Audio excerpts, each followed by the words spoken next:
Jesse Coy from Coaching Distance here. And today's podcast is going to be just a little bit different. I'm going to try something new that I want to do in the future. I just had Dennis Newell on for a webinar, and he talked about building confidence through training and racing. And Dennis, he's the head coach, head cross country coach at North Dakota State University, assistant track and field coach there with the distance runners. And this building confidence webinar was just a master class and how to build not only confidence but buy-in, motivation. I absolutely loved it. I know you will too. Dennis has, outstanding experience. He's been at North Dakota State for 5 years. During that time, his kids have set 6 school records. He's had 15 Summit League champions, 4 NCAA West qualifiers from his distance kids. Before NDSU, he's at the University of Mary, where he built a kind of a D2 powerhouse for a while there. His teams podiumed 3 different times at the National Cross Country Meet.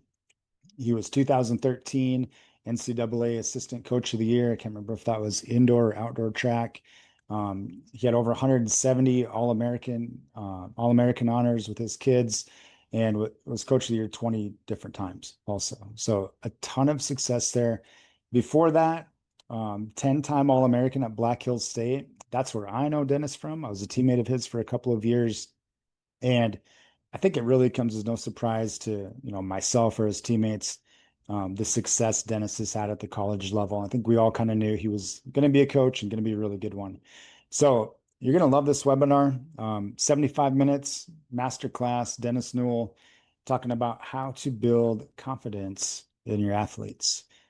Very end of this, I'm going to play a couple of his clips, maybe 10, 15 minutes of his clips.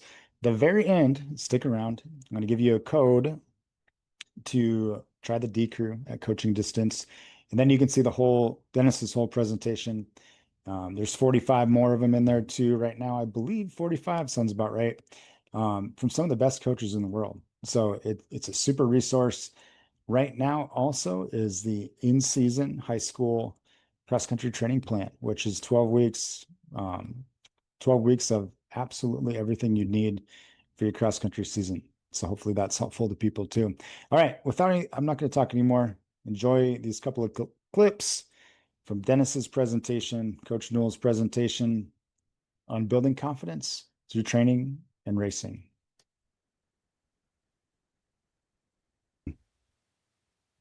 Okay, well, thanks for having me, and thanks for everybody that joined. And yeah, we'll get to it a little bit here. So, like Jesse said, I'm fascinated with the sports psychology aspect of things.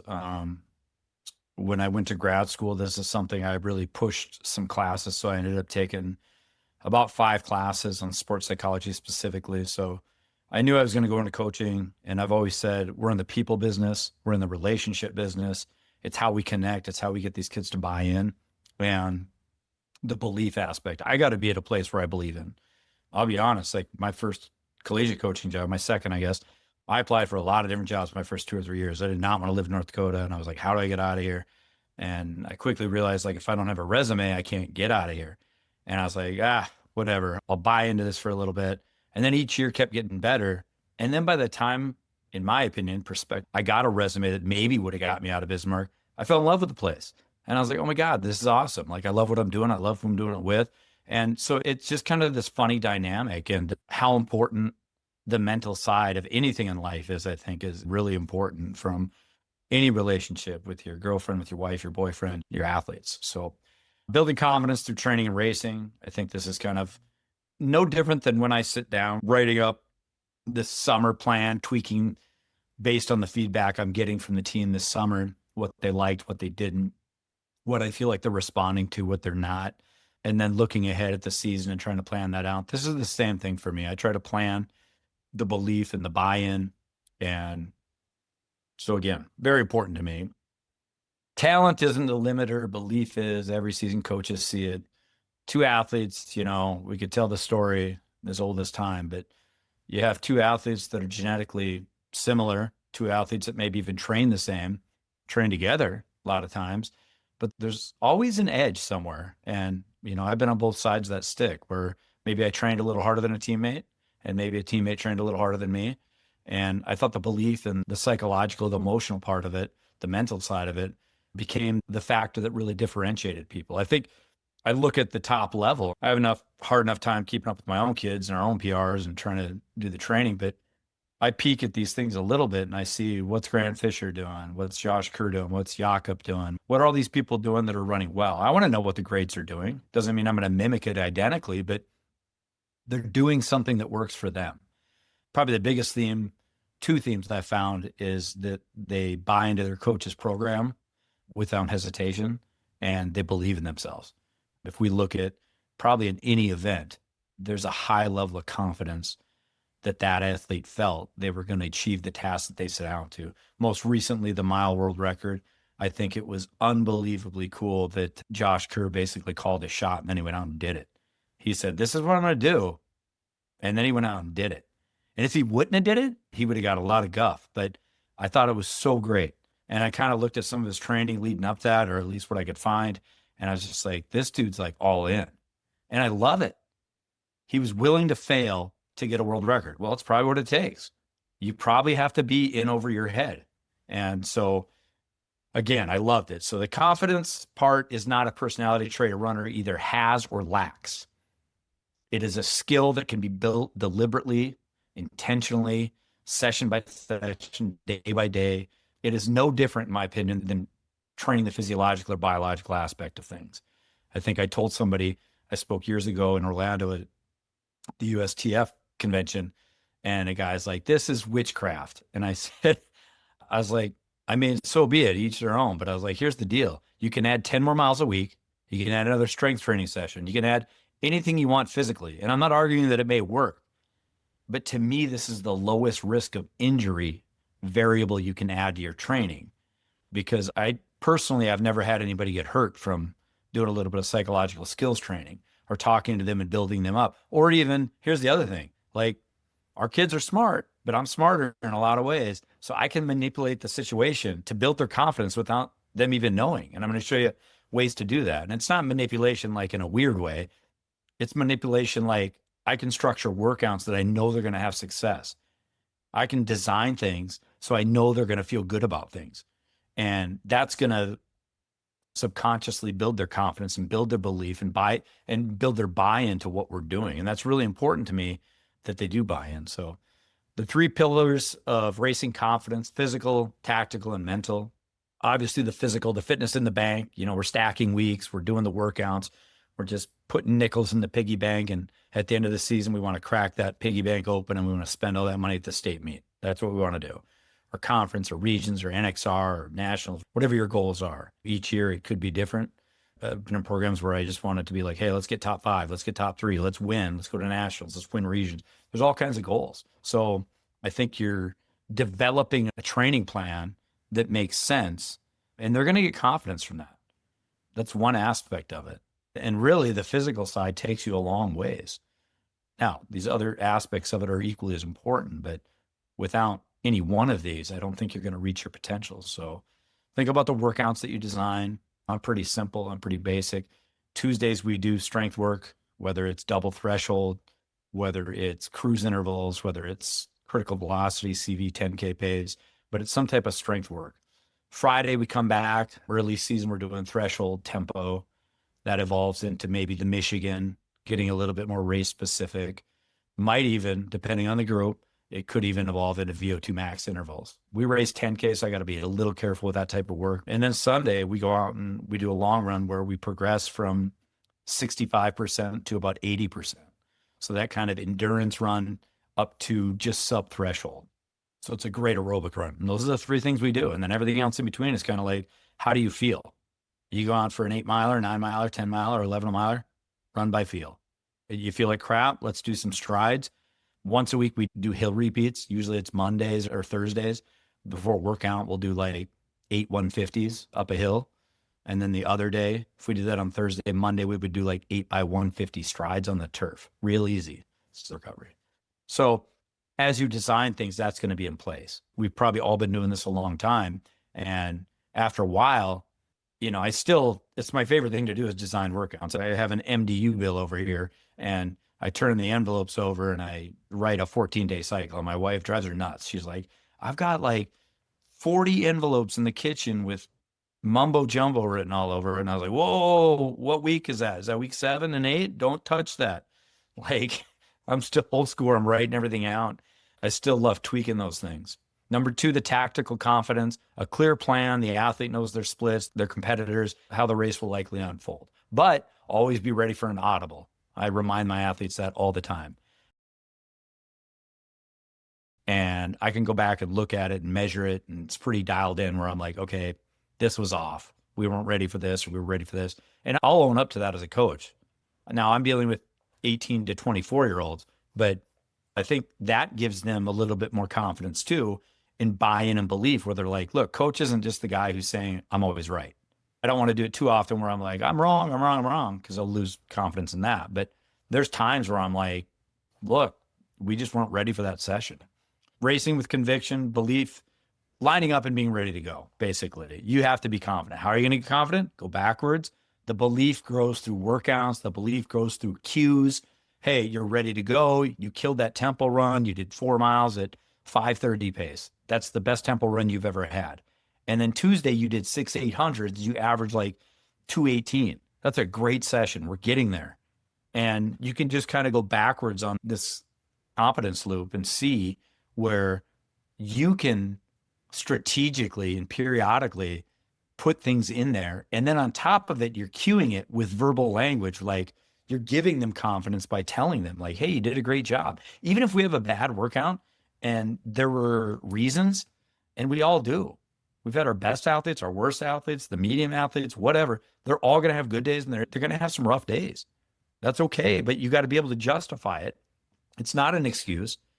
Sometimes I remember telling athletes like, hey, that's just, I don't know what's going on. I've kind of put it back on them. I'm like, look, it could be the training, but I employ you to look in the mirror and say, like, what's going on in your life? Are you eating right, sleeping right, relationships right, school's going okay? I can go down a list of like 37 things, like, because I'm going to do it as a coach. I want you to do it as an athlete. And I kind of make that deal with them. Like, hey, we got recovery tomorrow. Thursday, we're going to do an endurance run on some strides. Let's regroup in 2 days and just kind of talk about what do we think led up to that moment to have a bad workout? Because if we can find some justification, 1, we can correct it. And then 2, we have a reason. So we're not just like, this isn't working, because we don't want athletes to start thinking that way. Consistency. The 3 biggest things I tell my athletes, and I've done this for a long time, is I kind of have 3 main principles. I have the Bison Way thing I send down. It's about 5 pages. And it's like, this is what we are. This is our backbone. This is our moral compass. But it has 15 variables where I'm like, these are the 15 characteristics that this is what it is to be a Bison. But the 3 most important to me are, number 1, you need to get healthy and then stay healthy. Number 2, you need to get consistent and stay consistent. And then number 3, we need to get sustainable and stay sustainable. It doesn't matter to me if you can train like an Olympian for 31 days. If you get hurt and then you're out for 6 weeks, and then you come back and you train for 10 weeks and then you're out for 4 weeks, and then you come back, train for 14 weeks and you're out for 10 days. Like, that yo-yo system isn't going to work. You're just going to get really, really, really frustrated. And so the consistency aspect of it, I think Jay Johnson wrote a book, Consistency is Key. It's a great book. I buy like 25 of them every year and hand them out. It's an amazing book. And I give it away at my camp. I had a camp last week for 4 days, gave the book out. And so confidence, like we said at the beginning, is not manufactured in one heroic workout. It accumulates on Monday, on Tuesday, on Wednesday, weeks, months, years.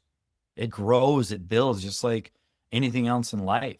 If you take care of it properly, your confidence will grow. If you don't take care of it properly, then it's not going to grow. It's going to become a debilitating factor. It's going to work against you. So think about those things: stacking the weeks, banking the mileage, the uninterrupted training blocks. I actually encourage it about every 27 days. The 28th day is usually off.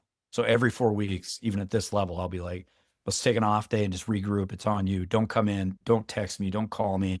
Like, take time. It's more so like you have 48 hours of just kind of clear the mechanism. So progressive overload and mastery reps, these are important. You can see kind of the progression from 1, 2, 3, 4. This is pretty archaic, but I mean, to be honest, like I do a 14-day cycle, but my workout cycle is actually every 28 days. I repeat the workout, not verbatim, but like every 4 weeks, we come back to something. So we might do double threshold one week, and the next week we race. So we do 12 by 1K. And then maybe we come back the next week and do double threshold, but I do different intervals. Instead of mile repeats in the morning and Ks in the afternoon, I might do 2Ks in the morning and 800s in the afternoon.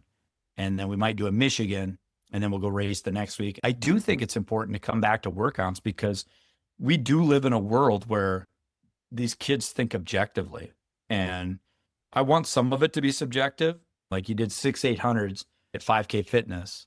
And then the next week I bump it up to 8 by 800 at 5K fitness.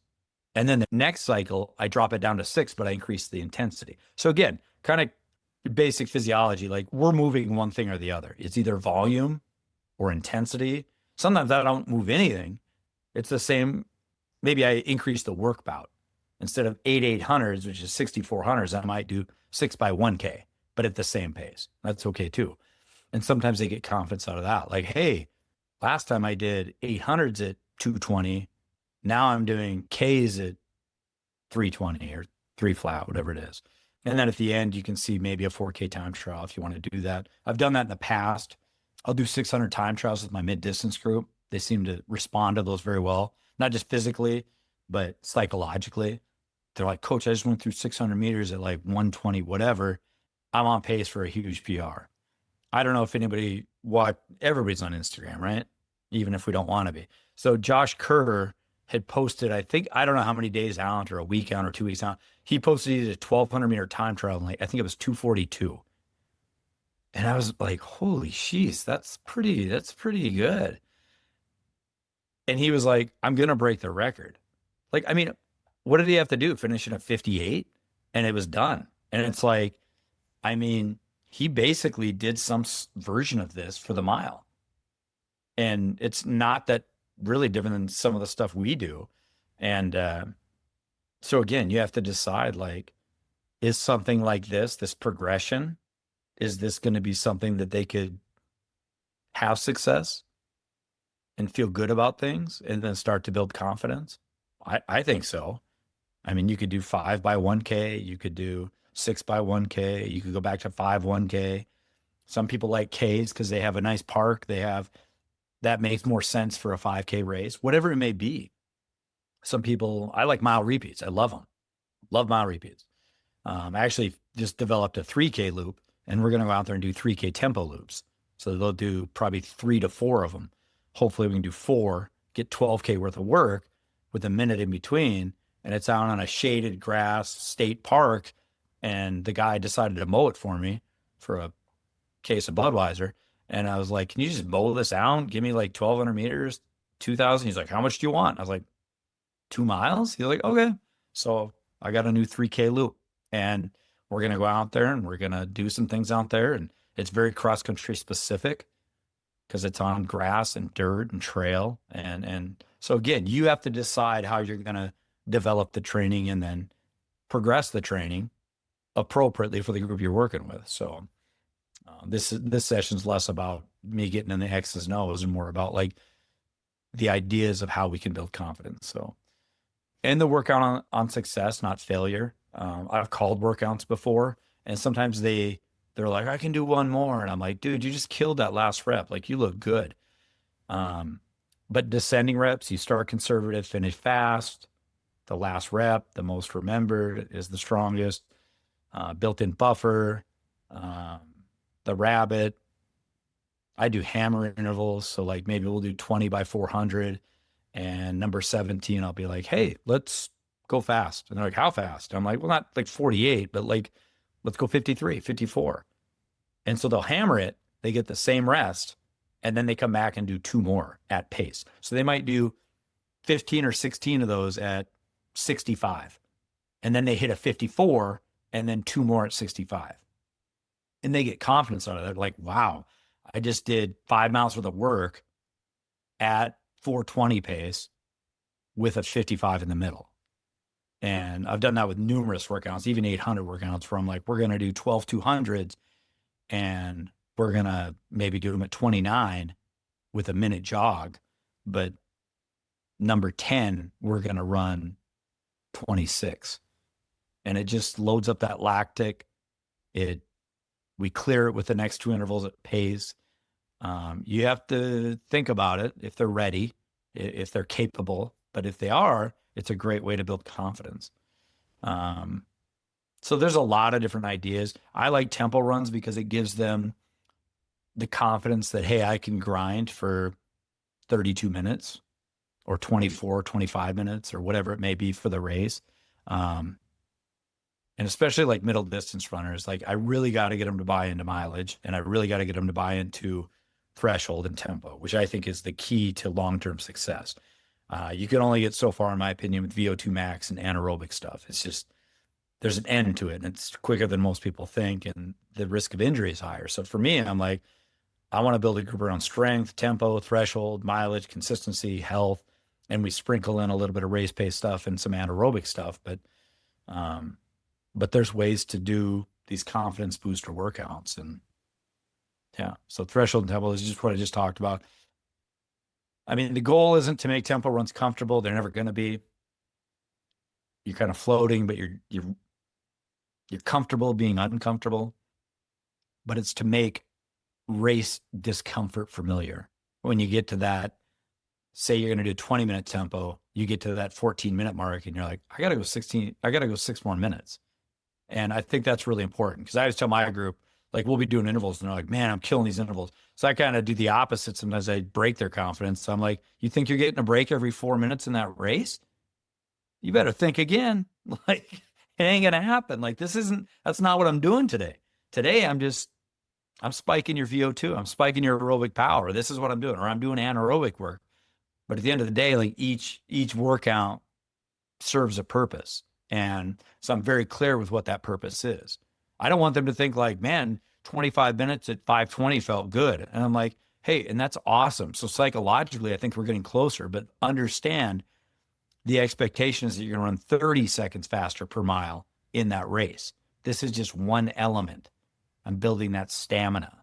And so you can see their perceived effort rehearsal, easy runs, tempo runs, threshold reps, race effort. You can throw in critical velocity, anaerobic. I mean, it depends on what's in your wheelhouse. It depends on what you're using out of your toolbox. So race simulation, rehearsing the chaos. I talked about this a little bit, but time trials. I don't do a lot of these. I do it with middle distance. I don't do it a lot in cross. I got to race 10K and 6K, and like, it's all about consistency and health. So I don't take a lot of risks. It's more like accumulation of training for as long as I can.